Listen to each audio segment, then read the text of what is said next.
The frontier world of Kara 9 was never meant to be a place where stories began. It was a stopping point. Ships came, ships went, cargo moved, fuel flowed, and people passed each other without learning names. Humans called it a trading outpost. Other species called it neutral ground. No one called it home unless they had nowhere else to go. Eli lived there because his mother repaired ships. Every morning, Eli walked with her to the docking zone. She worked long hours inside loud metal hulls, fixing engines that smelled of oil and burned air. Eli stayed outside, sitting near a stack of cargo crates with his small bag and his favorite toy. The toy was old, scratched, and missing one wheel, but Eli liked it.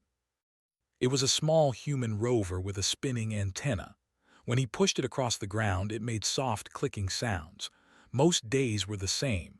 Tall aliens walked past without looking down. Some wore armor, some wore robes, some floated or clicked or glowed. Eli had grown used to them. His mother had told him that not all aliens were friendly and not all were dangerous. Most were just busy. That was why Eli noticed the alien child.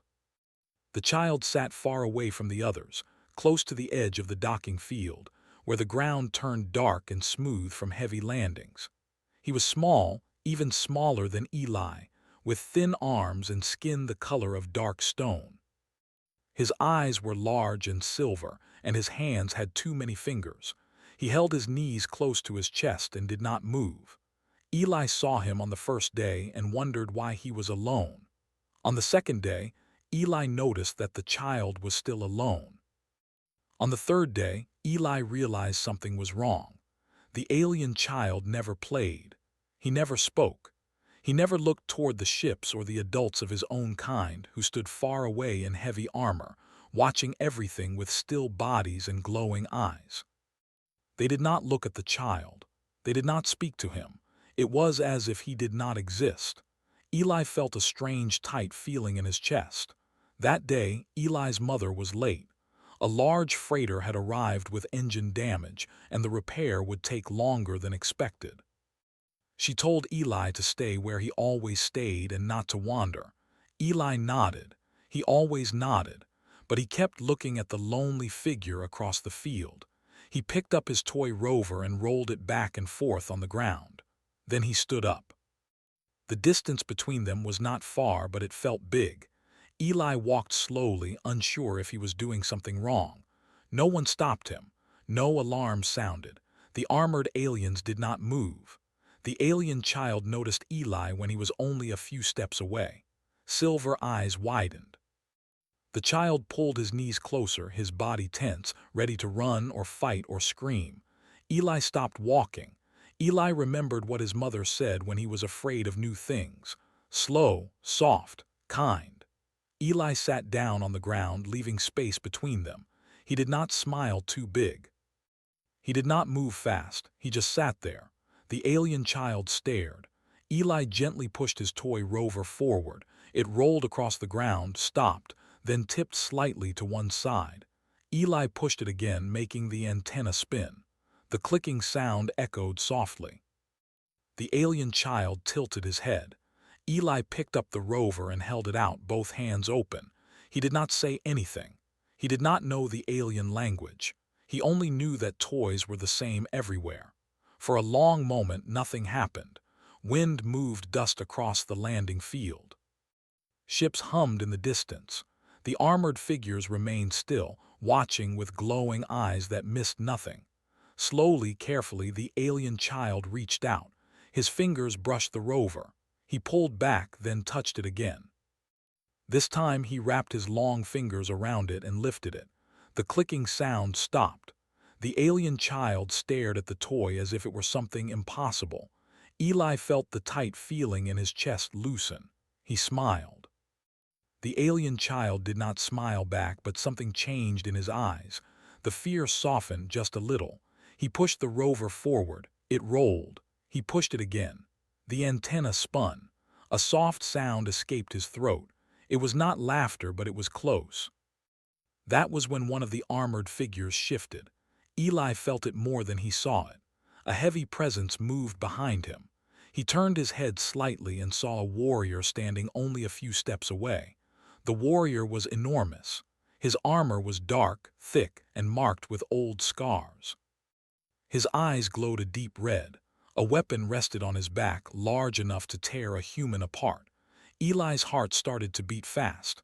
The warrior looked down at Eli. Then the warrior looked at the child holding the toy. Then he looked back at Eli.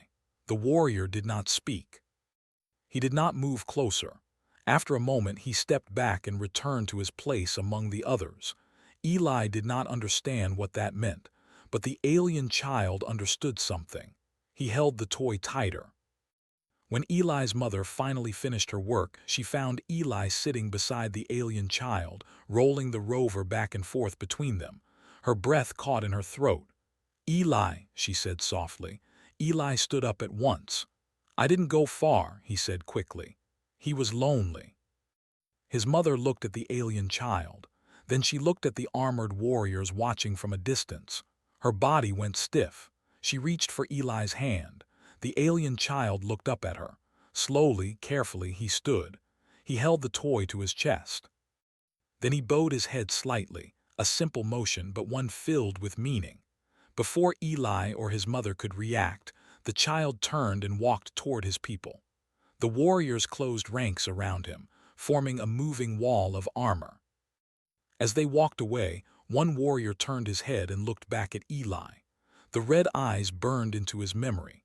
That night, the alien child sat inside a massive transport ship, surrounded by metal walls and low humming power. The toy rested in his lap. His people watched him closely. The child was from a species feared across the stars, a warrior race known for strength, discipline, and unbreakable honor. From the moment of birth, children were tested, left alone, watched but not helped. Strength was expected. Weakness was corrected. The child had failed the test. He had been afraid, he had been lonely. He had not understood why no one came, but a human child had.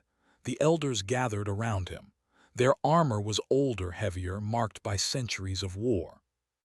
One elder knelt and picked up the toy carefully as if it were fragile glass. "What is this?" the elder asked. The child touched the rover and spoke in a quiet voice. "He gave it to me." "Why?" The child searched for the words. "Because I was alone." The elders were silent. Among their kind, to help without being asked was rare. To protect the weak was expected only if the weak belonged to the clan. Outsiders were nothing. And yet, a human child had crossed distance, fear, and difference to offer comfort with no promise of reward. The elders felt something shift. The toy was passed from hand to hand. They examined the scratches, the broken wheel, the worn paint. "This object has no value," one warrior said. "It has great value," another replied. The child looked down. He smiled. That mattered more than any weapon. Orders were quietly given. Messages were sent across the stars. On Kara 9, Eli slept that night without knowing that anything important had happened. He dreamed of ships and spinning antennas. The next morning, the docking field was quieter than usual. Eli sat by the crates again, holding his empty hands. His toy was gone and he missed it, but he felt glad he had shared it. His mother worked nearby, uneasy for reasons she could not explain. Far beyond Kara 9, engines began to warm, and the galaxy took its first step toward remembering what humans truly were. The morning after the alien child left, Kara 9 felt different. It was not louder. It was not darker. Nothing obvious had changed. Ships still landed. Cargo still moved. People still walked their usual paths. But those who had lived on the station for a long time felt it in their bones. A quiet pressure hung in the air, like the moment before a storm. Eli noticed it first when his mother held his hand tighter than usual. She kept looking toward the sky, toward the empty space above the docking field. Her eyes followed every ship that arrived, every ship that left. "Did I do something bad?" Eli asked. She knelt in front of him and brushed his hair back gently. "No," she said. "You did something kind. But you look scared." She paused. Adults often did that when they did not know how to explain things to children. Sometimes, she said slowly, being kind can change things very fast. Eli did not understand, but he nodded. Across the docking field, the armored aliens were gone. Their transport had left during the night. The place where the alien child had sat was empty, marked only by dark stains from old ship engines. Eli looked at the ground and felt a small ache in his chest. He missed his toy. He missed the quiet silver eyes that had looked at him with surprise and something close to hope.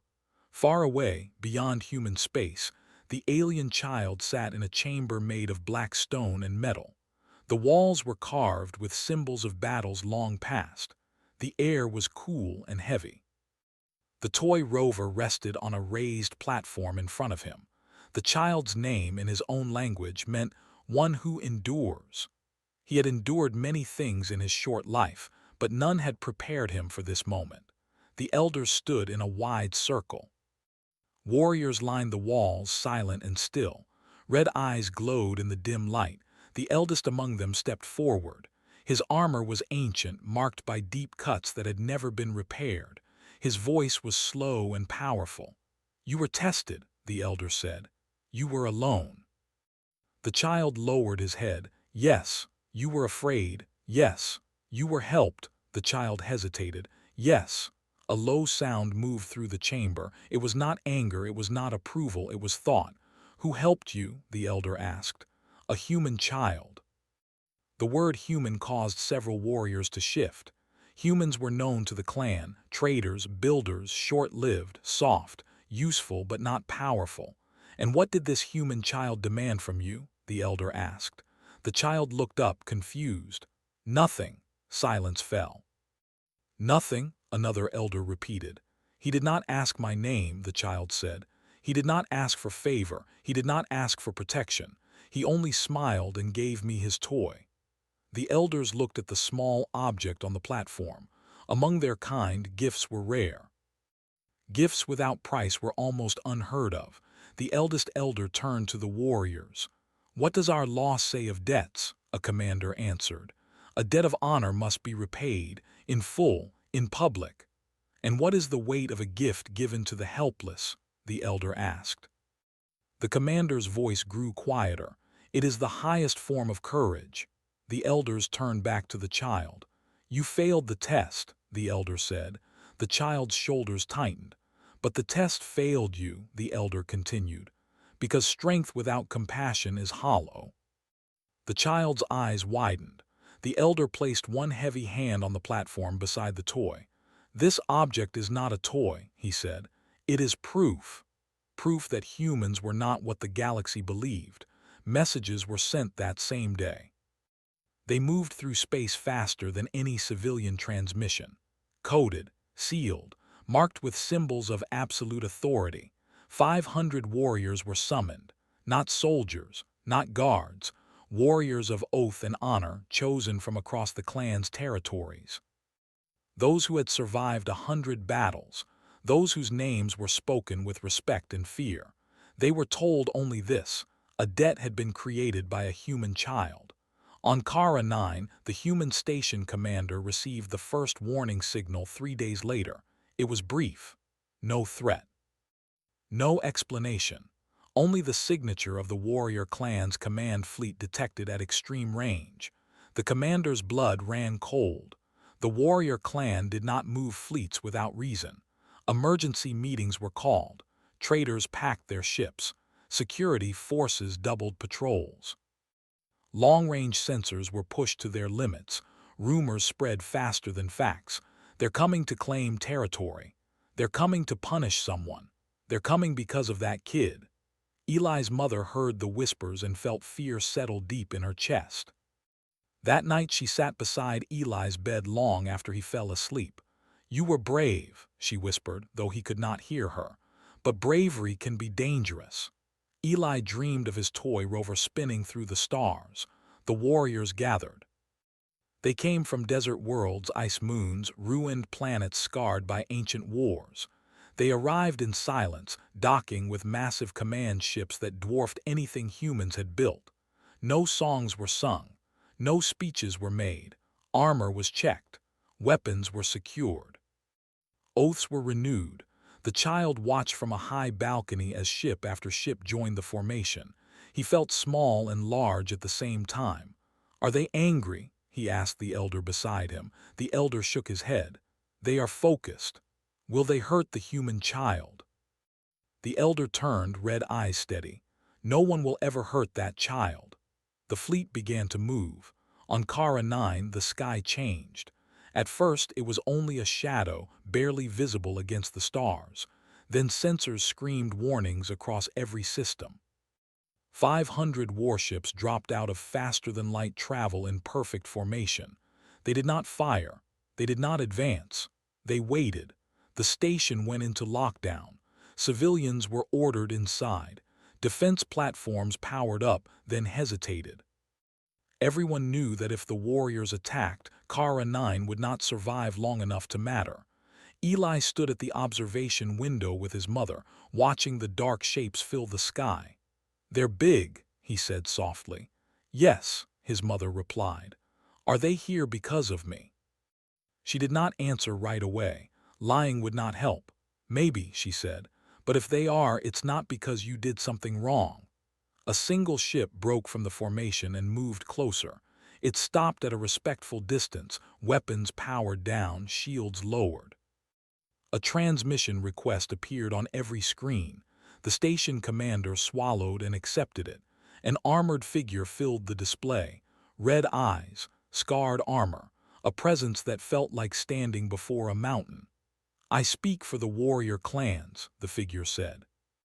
"We request permission to land." "For what purpose?" the commander asked, keeping his voice steady. "To answer a debt."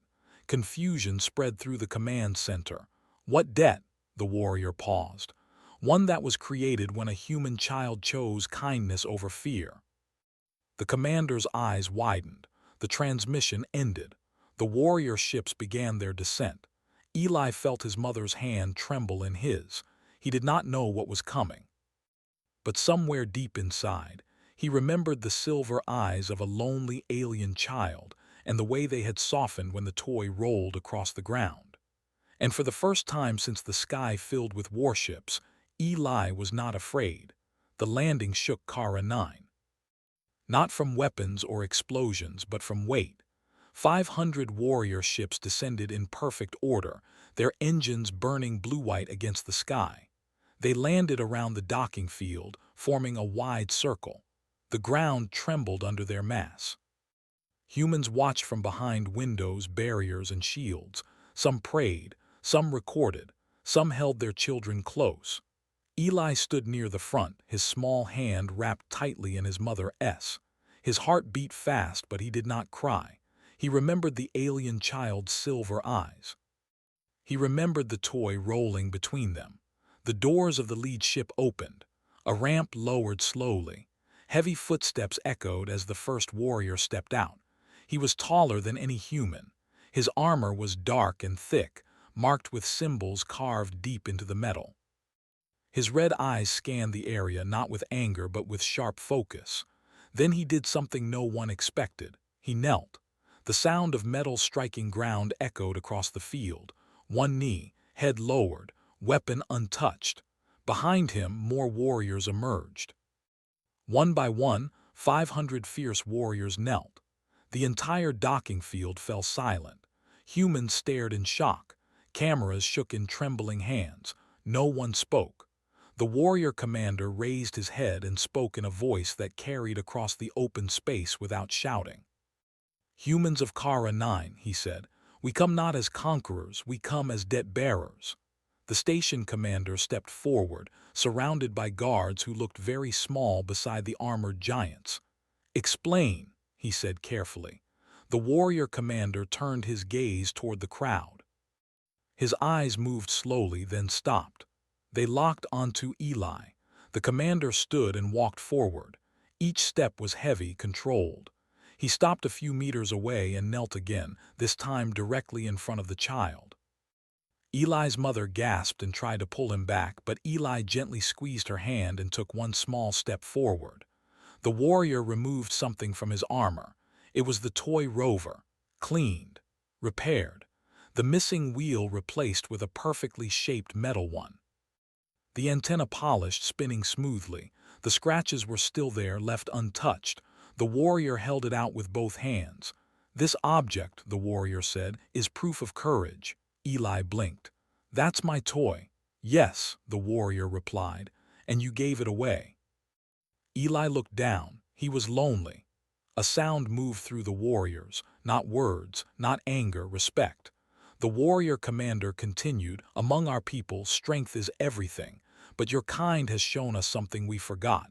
Strength without kindness is empty." He turned and gestured. From the ship, the alien child stepped out. He walked slowly, wearing simple clothing instead of armor.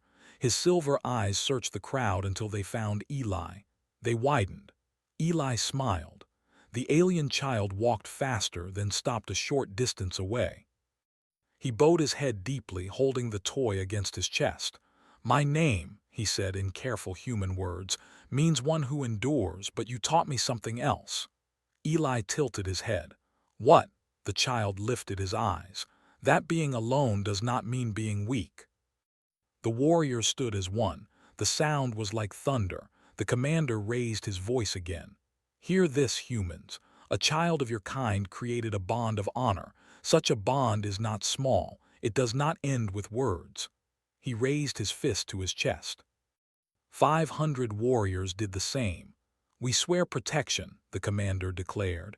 "To this child, to all human children, no harm will reach them while we draw breath." Gasps rippled through the crowd. The station commander found his voice. "You would do this for a toy?" The warrior's eyes burned bright. "No, for what the toy represents." He stepped back and motioned to the fleet. "From this day, the warrior clans recognize humanity as kin of honor. Any who threaten your young will face us." The words spread like fire through the galaxy. Within hours, messages crossed star systems. Recordings of armored giants kneeling before a human child played on screens everywhere. Humanity was no longer seen as small. On Kara 9, life slowly returned to normal, but something had changed forever. The warriors did not leave immediately. They stayed for one full cycle, not as occupiers but as guards. Their presence drove away pirates, raiders, and smugglers without a single shot fired. Eli spent time with the alien child, showing him simple human games, rolling the rover, drawing shapes in dust, laughing in quiet ways. The alien child learned human words quickly. Eli learned alien ones too. When it was time to leave, the warriors gathered once more. The elder stepped forward and addressed Eli directly. "You gave without fear," he said. "If you ever call, we will answer." Eli thought for a moment. "Can he visit again?" The elder's eyes softened. "Yes." The fleet departed, rising into the sky like dark stars returning to the void. Years passed. Eli grew older. Humanity expanded. And wherever humans traveled, stories followed. Stories of fierce warriors who protected human colonies. Stories of enemies who turned away after seeing red eyes watching from the dark. And always, the story began the same way, with a lonely alien child and a human kid who offered a toy.